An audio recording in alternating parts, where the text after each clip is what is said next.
Hi, I'm Frank Keating. I wrote a book about Will Rogers, Oklahoma's favorite son, my artist, Mike Wimmer, and the turner of the pages as I read is my wonderful wife, Kathy Keating. The book, Will Rogers, an American Legend, by Frank Keating and illustrated by Mike Wimmer. Will Rogers stood in the center of the stage, twirling a lariat. One day he would travel the world as few men had and return to say, I never met a man I didn't like.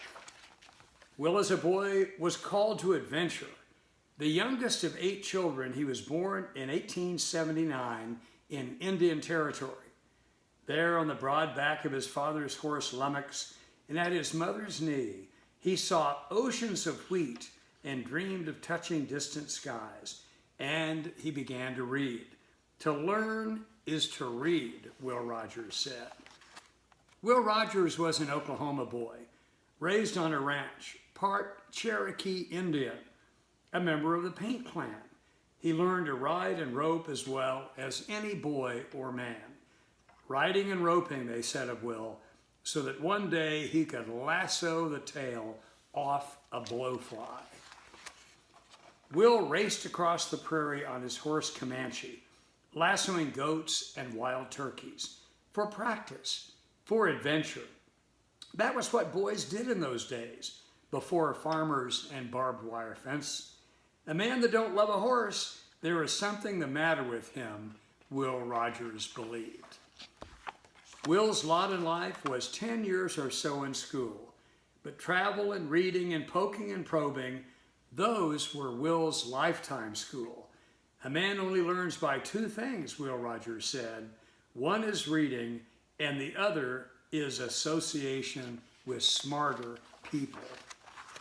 Will Rogers loved the land, from the sparkling waters of the Verdigris River to the Oklahoma hills. The land taught him that all men were good, that each had something to say, and that humility and honesty came from a rural life. No man is great if he thinks he is, Will Rogers said. Will flew everywhere he could, always restless. Everyone he met became his friend. Every place he visited broadened his mind.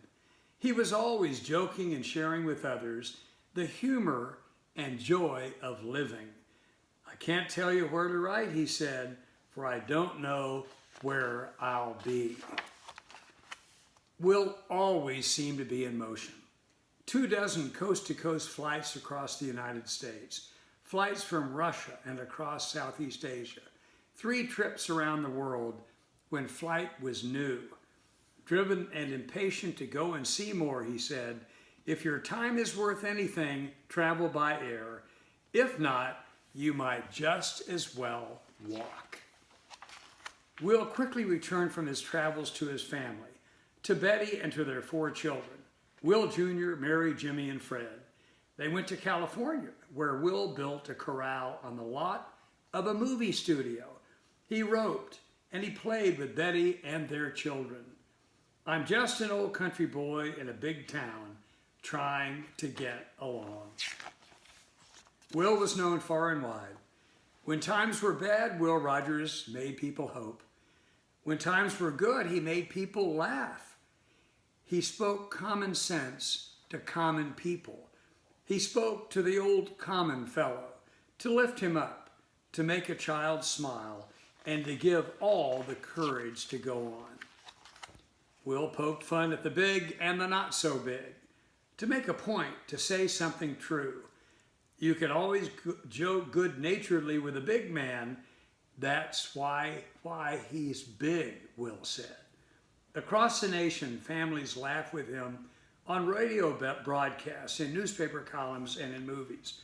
All I know is what I read in the newspapers, he said. Will wrote as he spoke, simple, true, thoughtful, and wise. Life by laughter, common sense from an uncommon common man. They may call me a Reuben a Hick, but I would rather be the man who bought the Brooklyn Bridge than the man who sold it. Will taught modesty and plain living, and said, love and admiration from your fellow men is all that anyone can ask. Will's life was the American dream. He was rich in friendship, fortune, and fame, but he always loved people, all people, with a grin on his face and a smile in his heart. I never met a man I didn't like. Thanks for listening and watching.